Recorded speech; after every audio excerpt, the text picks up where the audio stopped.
Hello, bienvenue sur cette chaîne. Dans cette vidéo, je vais vous dire pourquoi j'ai tout quitté pour venir m'installer en Corée. Il y a déjà 7 ans en fait, je suis venue m'installer en Corée et ça fait partie d'un long process en fait. C'est pas une décision que j'ai prise à la légère. Et dans cette vidéo, je voudrais vous expliquer pourquoi. Qu'est-ce qui s'est passé pour que je quitte tout et que je vienne m'installer en Corée du Sud, dans un pays qu'en fait à cette époque on connaissait pas trop. Et pourquoi j'ai tout quitté, pourquoi j'ai quitté ma famille que j'aime tant, pourquoi j'ai quitté mes amants, j'allais dire. Pourquoi j'ai quitté mes amis que j'aime autant, pareil. Cette vidéo, elle est faite pour ça, pour moi raconter mon histoire et me faire du bien, et vous la raconter aussi, et vous faire du bien, et peut-être aussi déclencher chez vous quelque chose. Peut-être que cette vidéo, elle va servir à quelqu'un, et peut-être qu'elle va être le déclencheur d'un départ, ou pas.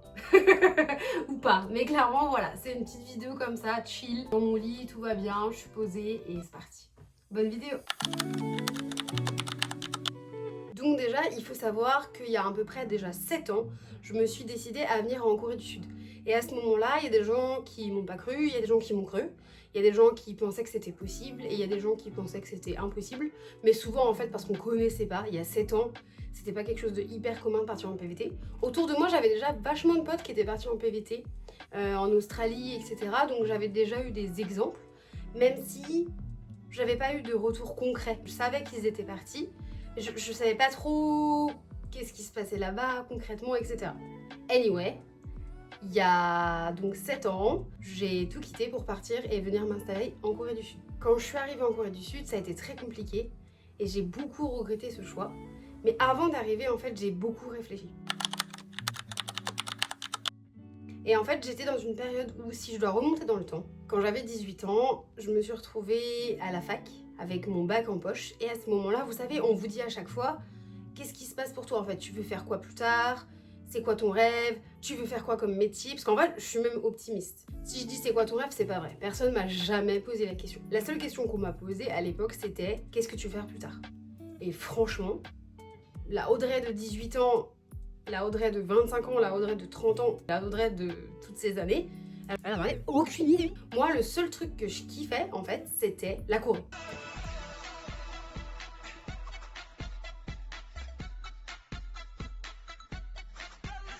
La Corée. C'est un truc que j'ai gardé secret pendant hyper longtemps. Donc en fait, de mes 14 à 17 ans à peu près, j'ai gardé mon amour pour la Corée secret parce qu'il y a 15 ans, c'était pas du tout à la mode en fait d'aimer BTS.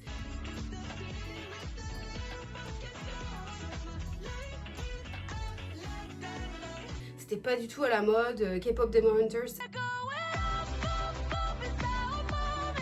C'est pas quelque chose dont j'ai été fière. Et moi, je viens de la campagne, 77, et il n'y avait pas beaucoup d'asiates en fait dans mon lycée. Et je pense pas que ça aurait été quelque chose de positif à cette époque, en tout cas, auprès de mes amis, de dire que j'aimais de la K-pop.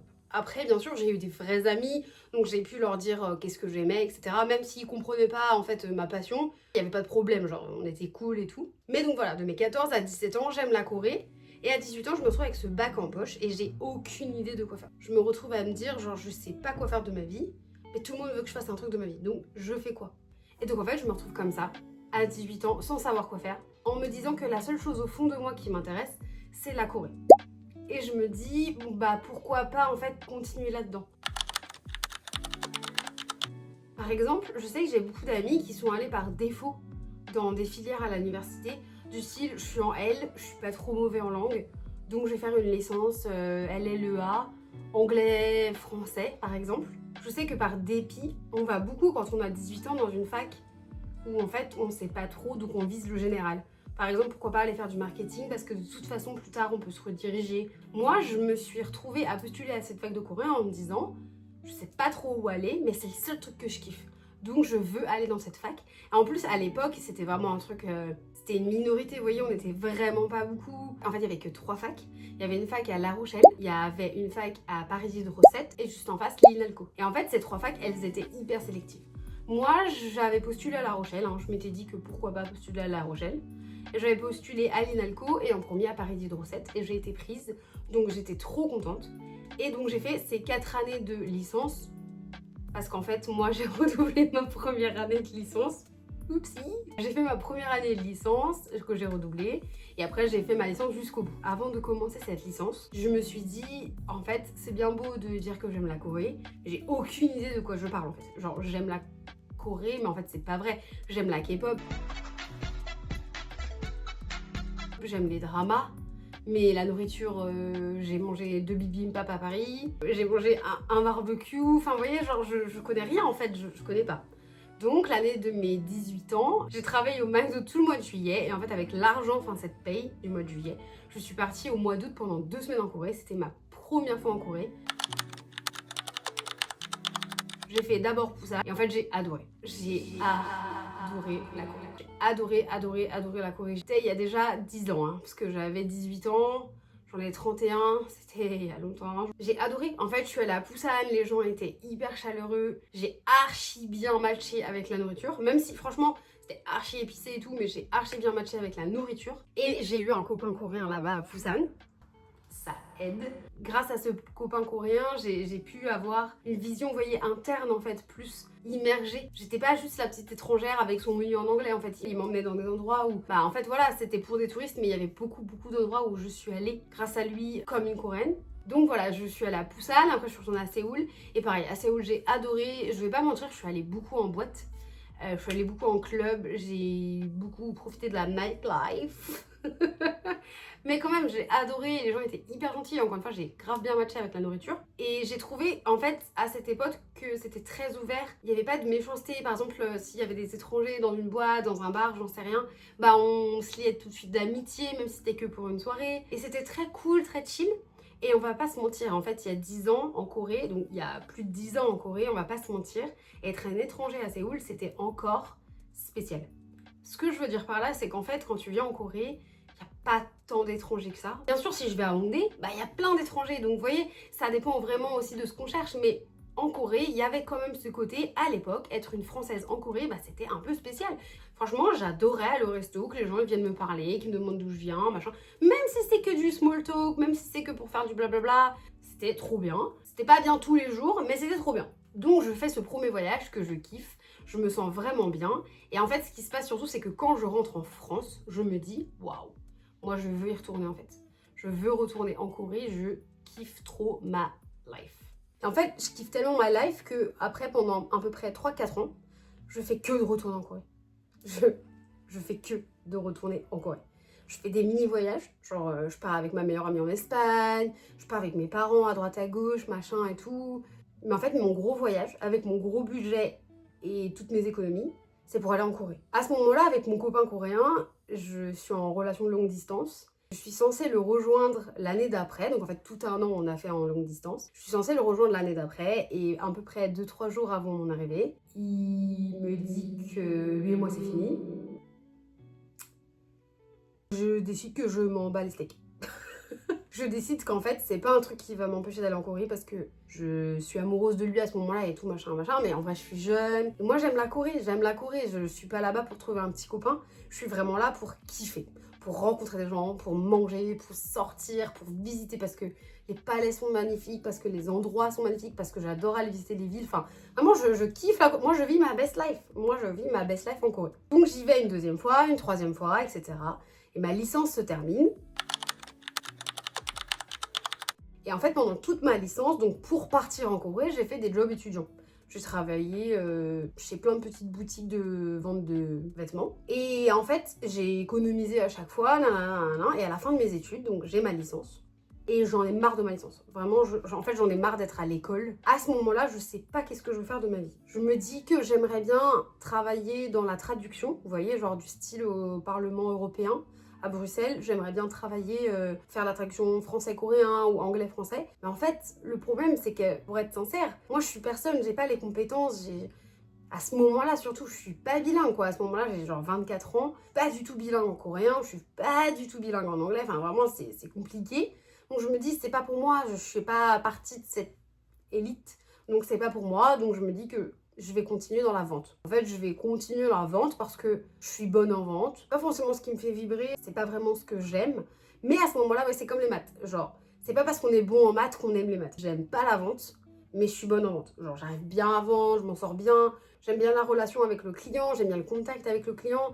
Vraiment, ça m'intéresse. Et en fait, comme je suis une nana, même en ayant travaillé au McDo, moi, je faisais toujours à fond mon taf. Bah, en fait, même dans tous ces petits jobs étudiants, bah, je le fais à fond mon taf. Donc, en fait, à force de faire à fond, bah, on se prend au jeu. Donc, à ce moment-là, je travaille au Val d'Europe, dans le 77. Et en fait, le but, souvent pour les gens du Val d'Europe, c'est d'aller travailler à la Vallée Village. Donc l'outlet hyper connu près de Paris. Et en gros, je postule. Je trouve une place dans un magasin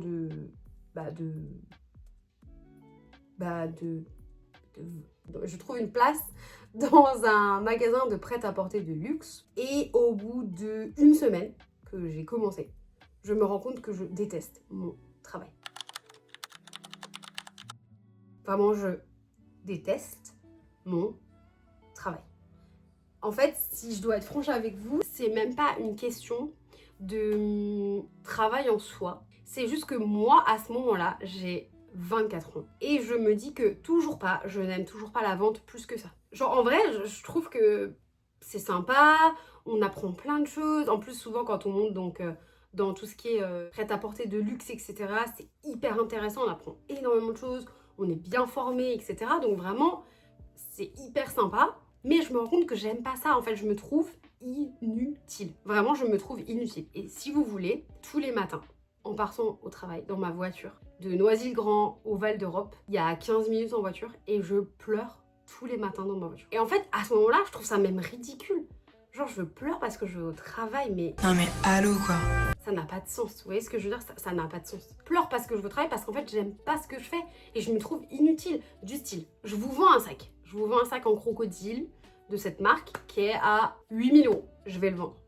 Je vais le vendre et je vais vendre d'autres choses et je vais vendre des choses plus chères, je vais vendre des choses moins chères. Et donc en fait, quand on est vendeur, on a une commission. C'est-à-dire que quand je vends ce sac à 8 000 €, j'ai une commission sur cette vente. En gros, je récupère un petit peu d'argent. Et à la fin du mois, on calcule tout ce que j'ai vendu et en pourcentage, je récupère ma commission. Et du coup, mon salaire, des fois, il est extravagant. Mon salaire, il est ouf. Et en fait, quand je veux, je peux. Moi, je suis une nana, je suis déterminée. Et en fait, quand je voulais faire partie du top 3 des vendeurs, moi, j'ai tout donné et j'ai fait partie du top 3 des vendeurs. Sauf qu'en fait, il y a une espèce de compétition qui s'installe. Il y a une compétition il faut que je sois meilleure que les autres. Et c'est pas une bonne compétition. C'est pas un truc genre cool. C'est vraiment, il faut que je sois meilleure que les autres. Quand je suis en pause, bah je vais pas en pause. Parce que si je vais en pause, je perds du temps de travail et je perds potentiellement des clients. Quand je suis off et que par exemple j'ai un client avec qui j'ai échangé mon numéro, et en fait c'est mon client, vous voyez, c'est genre, quand il va venir dans la boutique, il va dire elle est où Audrey, elle m'a bien conseillé la dernière fois, etc. Vous voyez, on retrouve ce contact encore avec le client. Et en gros, cette personne, quand elle vient, admettons, je suis off mardi, elle vient mardi, elle va m'appeler en me disant j'arrive aujourd'hui, je vais faire du shopping. Mais cette personne-là, en fait, c'est la mienne, c'est mon client. Vous voyez ce que je veux dire? C'est à moi. La commission, c'est pour moi. Et ben, qu'est-ce que je fais le mardi quand je suis off? Ben, je vais au travail. Je vais au travail parce que je me dis que si elle achète quelque chose, il faut que l'argent de la commission, ce soit pour moi. Et c'est que ça, que ça, que ça. Et c'est par exemple, le client il rentre et on dit bonjour. Et en fait, la première personne qui a dit bonjour au client, c'est son client à elle. Alors qu'on a tous dit bonjour, mais non. Genre, il a dit avant moi bonjour, donc c'est son client. Donc moi, en gros, bah les pattes. Mais que ça, que ça. Et en fait, je me rends compte que je trouve pas d'utilité à ce que je fais. En gros, je vends un sac à 8 000 €. Mais c'est pas moi qui ai les 8 000 €. Moi, je me bats pour 50 balles en fait. C'est lui qui a 8 000 €, vous voyez. Mais c'est mon taf de lui vendre. Et comme je suis une nana qui fait tout à fond, je le fais et je vends. Et en fait, tous les soirs, je me dis, ça sert à rien. Moi, j'ai rien gagné. Demain, je meurs. C'est ça que je vais laisser sur la planète. C'est-à-dire rien. Et je critique pas, vous voyez, les vendeurs, etc. Moi, je critique pas. Moi, j'avais des collègues, ils étaient à fond et ils kiffaient ça. Ils kiffaient la compétition, ils kiffaient avoir leur commission, ils kiffaient le contact client. Et vraiment, je ne critique pas du tout. Je dis que pour moi... pas du tout, je n'ai trouvé aucun intérêt. Et par exemple, j'avais des managers, et si un jour elle regarde cette vidéo, je les remercie, mais des amours.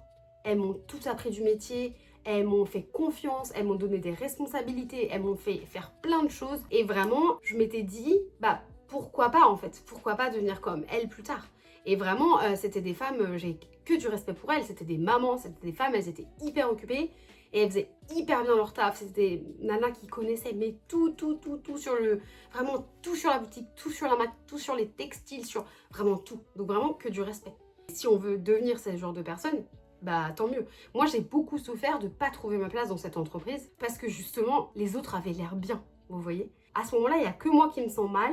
Moi, je suis là, je suis au volant de ma voiture le matin, je suis là genre... En fait, si je me fais rire et que mon cerveau croit que je ris, il libère les endorphines du rire, donc je vais être bien. Et ça, c'était tous les matins. Et en fait, je commence et le temps passe et ça ne s'améliore pas. Vous voyez, genre, je vois bien que c'est pareil, je vois bien que j'essaye, admettons un coup, je me dis, vas-y, ce mois-ci, je défonce tout, je donne tout, nanana. Mais en fait, ça change rien, j'aime pas. Je vais pas me forcer, j'aime pas. En fait, surtout, ce que je n'ai pas aimé, c'est qu'à ce moment-là, j'ai 25 ans, quoi. J'ai 25 ans, ça fait 6 mois que je suis dans la boîte, ça fait super longtemps que je suis dans la vente, et bah non, ça matche pas. Ça matche pas. Mais le problème, c'est qu'encore une fois, je sais pas quoi faire. Je sais pas quoi faire, j'ai une licence de coréen, mais je parle pas coréen et tout. Et à côté, effectivement, bah, toutes ces années, je continue de regarder des K-dramas, je continue d'écouter de la K-pop, je continue d'aller dans des concerts. Enfin, moi, je continue ma vie de fan de Corée et tout ce que ça englobe. Et je continue de partir tous les ans en Corée, mais mon taf, ça va pas. Je prends la décision de me dire que je vais partir en voyage en Corée.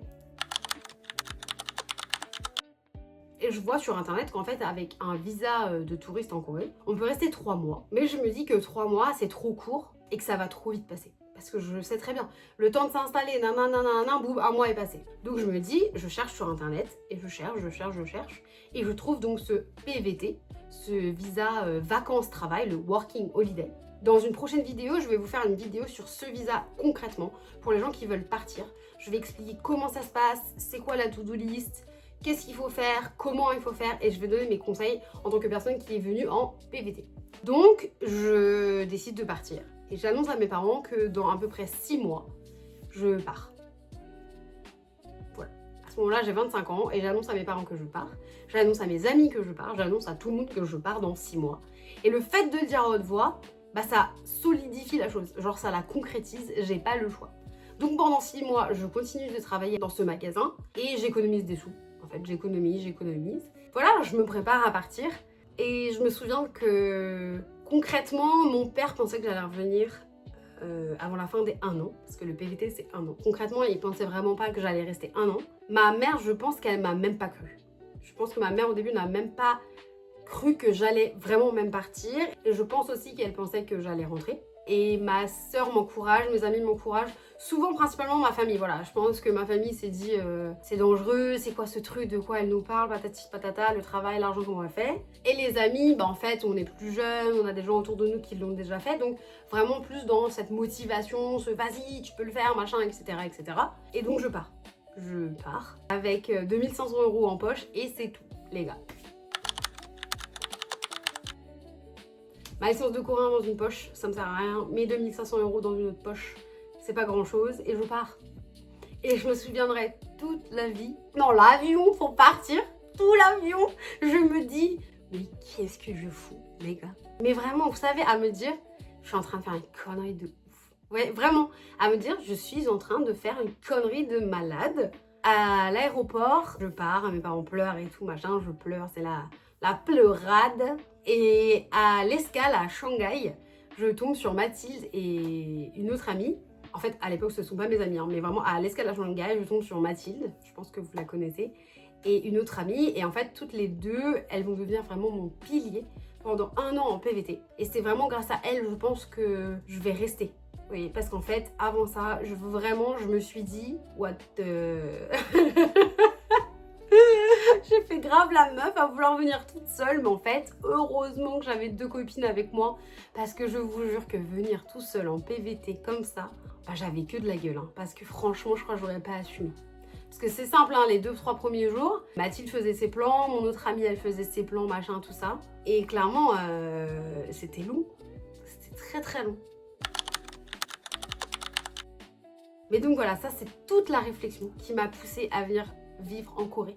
Et pourquoi je vous ai quitté, pourquoi j'ai quitté ma famille, pourquoi j'ai quitté mes amis, pourquoi j'ai quitté mon pays que j'aime tant. Qu'est-ce qui s'est passé en fait dans ma tête? C'est tout ce processus qui s'est passé. Et 7 ans après, j'en suis là et je suis mariée. J'ai un appartement, je suis mariée, j'ai un travail, j'ai un visa.